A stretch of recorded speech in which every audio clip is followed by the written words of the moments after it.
पुढे चरपटीनाथाने पृथ्वीवरील सर्व तीर्थयात्रा केल्यावर स्वर्ग पाताळ ह्या ठिकाणच्याही तीर्थयात्रा कराव्या असे त्याच्या मनात आले.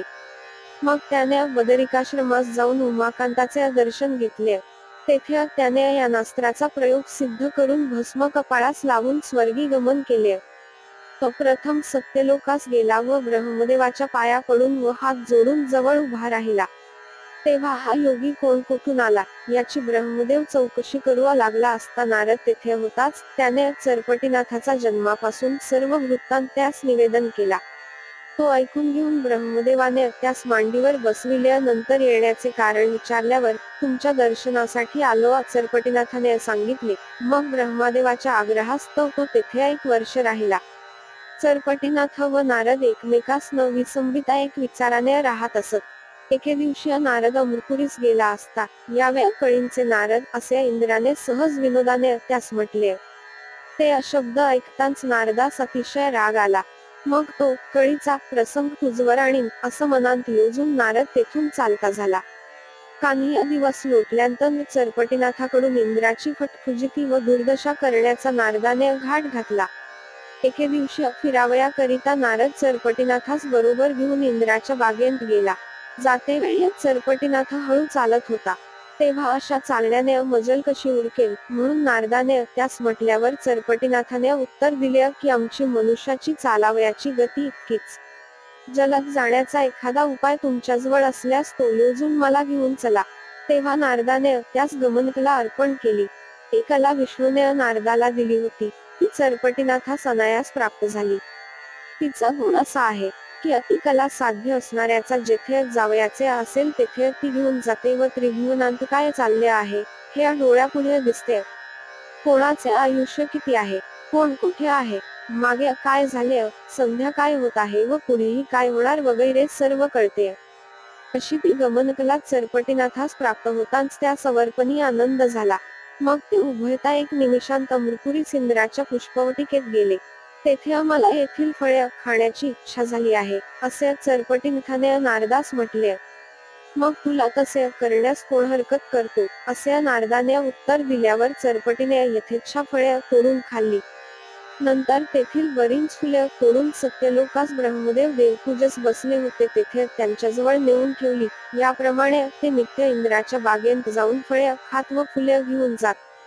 त्यामुळे बागेचा नाश होऊ लागला. पण तो नाश कोण करतो याचा इंद्राचे माळी तपास करीत असताना त्यांना शोध लागेना. ते एके दिवशी अटकून बसले. थोड्या वेळाने नारद व चरपटीनाथ हे दोघे बागेत शिरले व चरपटीनाथाने फळे तोडण्यास हात लावला. तोच रक्षकांनी हळूच मागून जाऊन नाथास धरिले हे पाहून नारदा पळून सत्यलोकास गेला. मग रक्षकांनी चरपटीनाथास धरून खूप मारले. तेव्हा त्यास राग आला. त्याने वाताकर्षण अस्त्राचा जोग करून भस्म फेकताच रक्षकांच्या नाड्या आखडून ते विव्हळून पडले. त्याचे श्वासोच्छवास बंद झाले, डोळे पांढरे झाले व तोंडातून रक्त निघाले. ही अवस्था दुसऱ्या रक्षकांनी पाहिली व ते असे मरणोन्मुख का झाले याचा विचार करीत असता चरपटीनाथ दृष्टीस पडला. मग ते मागच्या मागेच पळून गेले. त्यांनी इंद्रास जाऊन सांगितले की एक सूर्यासारखा प्रतापी मुलगा बागेत बेधडक फिरत आहे व त्याने आपल्या रक्षकांचा प्राण घेतला असून सर्व बागेची धुळदाणी करून टाकली आहे. आमच्या त्याच्या पुढे इलाज चालत नाही म्हणून आपणास कळविण्यासाठी आम्ही येथे आलो.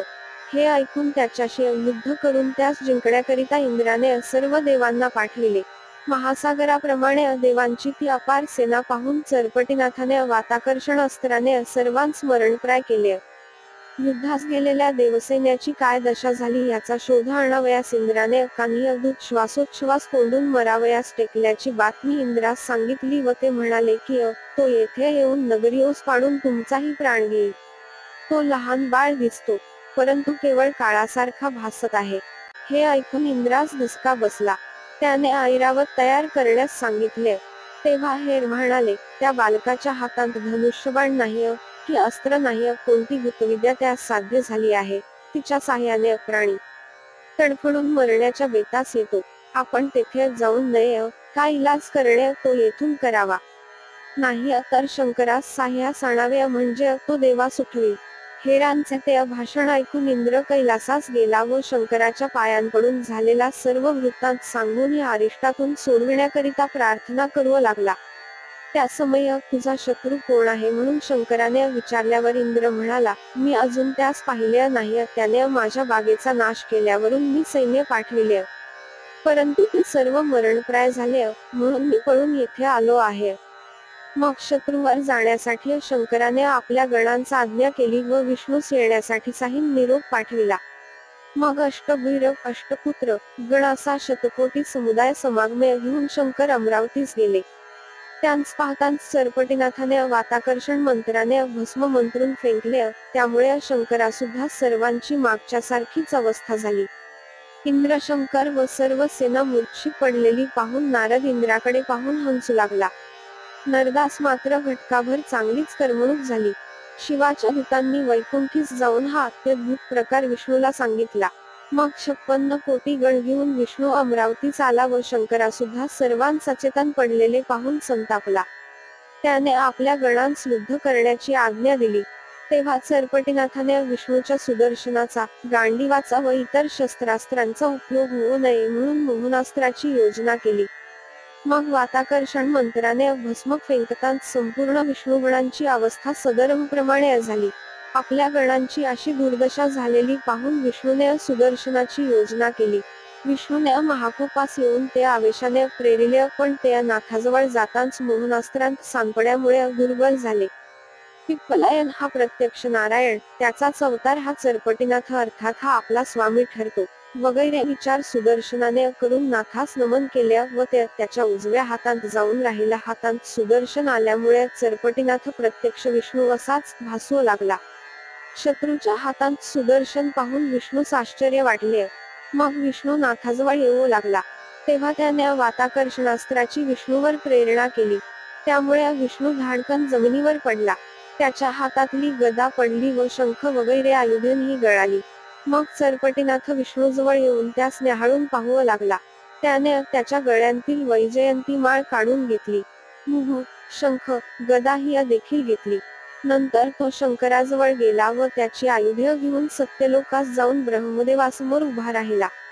विष्णूची व शिवाची आयुधे सरपटीनाथाजवळ पाहून ब्रह्मदेव मनात दचकला व काही तरी घोटाळा झाला असे समजून चिंतेत पडला.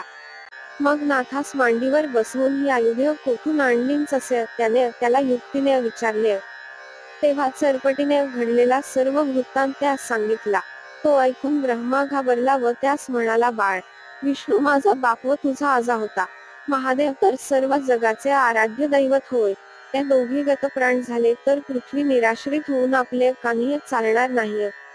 यास्तव तू लवकर जाऊन त्यांस उठीव किंवा मला तरी मारून टाक. ते भाषण ऐकून मी त्यांस सावध करतो, असे नाथाने ब्रह्मदेवास सांगितले. मग ते अमृतपुरीचे गेले. तेथे विष्णू, शंकर आदी सर्व देव निश्चेष्टित पडलेले ब्रह्मदेवास दिसले. तेव्हा त्याने त्यांस लवकर सावध करण्यासाठी सरपटीनाथास सांगितले. त्याने वाताकर्षणास्त्र काढून घेतले व जे गतप्राण झाले होते त्यास संजीवनी मंत्राने उठविले. मग ब्रह्मदेवाने सरपटीनाथास विष्णूच्या व शंकराच्या पायावर घातले. त्यांनी हा कोण आहे म्हणून विचारल्यावर ब्रह्मदेवाने नाथाच्या जन्मापासूनची कथा विष्णूस सांगितली. विष्णूची व शिवाची सर्व भूषण त्यांना परत देविली. मग सर्व मंडळी आनंदाने आपापल्या स्थानी गेली. नंतर नारद गायन करीत इंद्रापाशी गेला व नमस्कार करून त्यास म्हणाला, तुम्हाला जे इतक्या संकटात पडावे लागले त्याचे कारण काय बरे? आम्ही तुमच्या दर्शनास येतो व तुम्ही आम्हास कळलाव्या. नारद म्हणता, आजचा हा प्रसंग तरी आमच्या कळीमुळे नाही ना गुदरला. तुम्हास कोणीतरी चांगलाच हात दाखविलेला दिसतो. हे नारदाचे शब्द ऐकून इंद्र मनात वरमला. त्याने नारदाची पूजा करून त्यास बोलविले व त्या दिवसापासून त्याने कळीचा नारद हे शब्द सोडून दिले. नंतर पर्वणीस ब्रह्मदेव चरपटीनाथास घेऊन मणिकर्णिकेच्या स्नानास गेले. 21 स्वर्गीचे लोकही स्नानास आले होते. नंतर चरपटीनाथ सत्यलोकास वर्षभर राहुला. तेथून पृथ्वीवर येऊन तो अन्य तीर्थ करून पाताळात गेला. त्याने भोगावतीने स्नान केले. तसेच सप्त पाताळे फिरून बळीच्या घरी जाऊन वामनास वंदन केले. त्याचा बळीने चांगला आदर सत्कार केला. नंतर तो पृथ्वीवर आला. स्वस्ती. श्री नवनाथ भक्तिसार कथामृत अध्याय 39 समाप्त.